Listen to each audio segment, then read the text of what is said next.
I left Little Rock, got off the program, the witness protection program, and split to LA and was living with some broad out there, an old girlfriend of mine.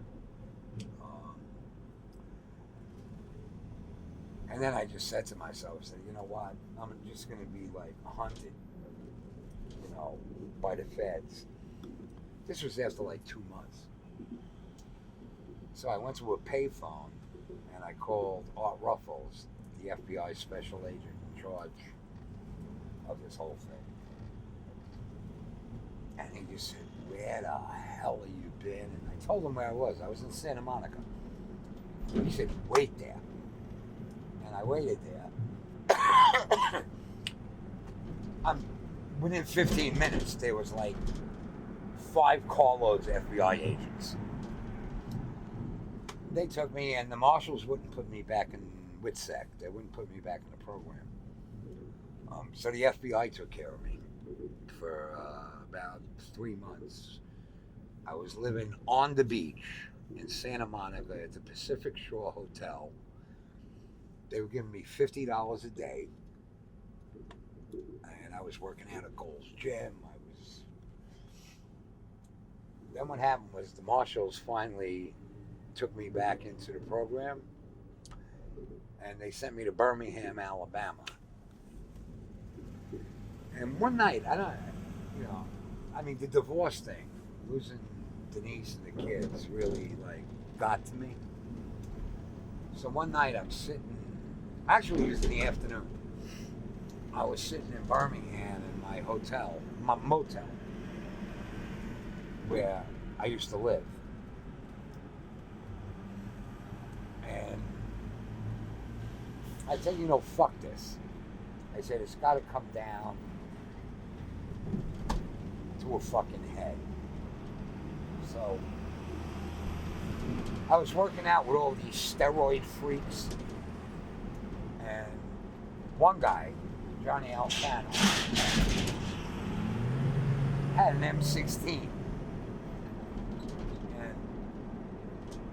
I asked him, I said, could I borrow it? And he says, yeah. And Johnny was like... So he gave me the M16 and I had 700 rounds. So I brought that back to the apartment. Then I went to Radio Shack. And you know those little alarms, like they sell at Radio Shack, you put the little thing in the door, and if the door opens, it beeps and shit. You know what I'm talking about? I bought those. I took out light sockets. I had tripwires all over the apartment. I bought myself a gallon of white label. And I sat there, and I had the M16. I had the 700 rounds.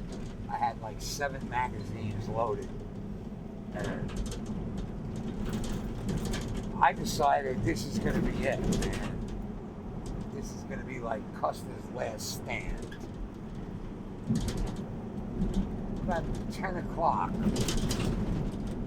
I get on the phone.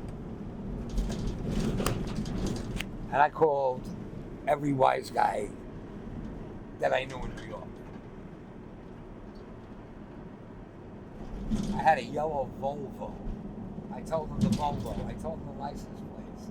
I told them the address of where I was living. Finally, I called Nino's house. And my cousin Michael, my godson, answered the phone. And I told him, I said, Michael, this is where I'm at. Blah, blah, blah. Now, they had a tap on Nino's phone, the feds. When they hear this, they freak out. They go, Dominick's going ballistic. All right. What happens is the same tap comes through on NCIS or whatever they call it. So the Birmingham Police Department sends out a SWAT team. All right. Now, I'm standing there, and all of a sudden I see like all these fucking police are coming up with these trucks and dressed like fucking ninjas and shit like that. And I'm going, ah. So I threw a few shots. They threw a few shots. And That wasn't the big deal. What the big deal was the next morning, because I mean, I had the bandana on. I mean, I was Rambo before Rambo. You know, I was just sitting. You there shot going, it out with them. I didn't shoot it out with them. No? We traded shots, but there was no like, big time. I mean, I didn't have 50 bullet holes. I had like 4 or 5 bullet holes in the building because I stopped, they stopped, and then it was like a confrontation. But then what happened was they found out who I was, and they call and ask Pergola when you interview him and Art Ruffles come down the next morning. They fly down from New York, and they just at my door. Dominic, I said, Frank. He said, yeah. He said, open the door. I said, fuck you. I ain't opening the door for nobody. I'm gonna die in here. And we went through this whole thing, but then eventually they get me out of there. Now the Birmingham Police Department wants to file charges, and they just said, no, you don't understand. This is like the most protected federal witness that we have in the history of the United States. There's no way you guys are gonna prosecute him, and they just whisked me away out of Birmingham. And I went to Albuquerque, where I met Susie.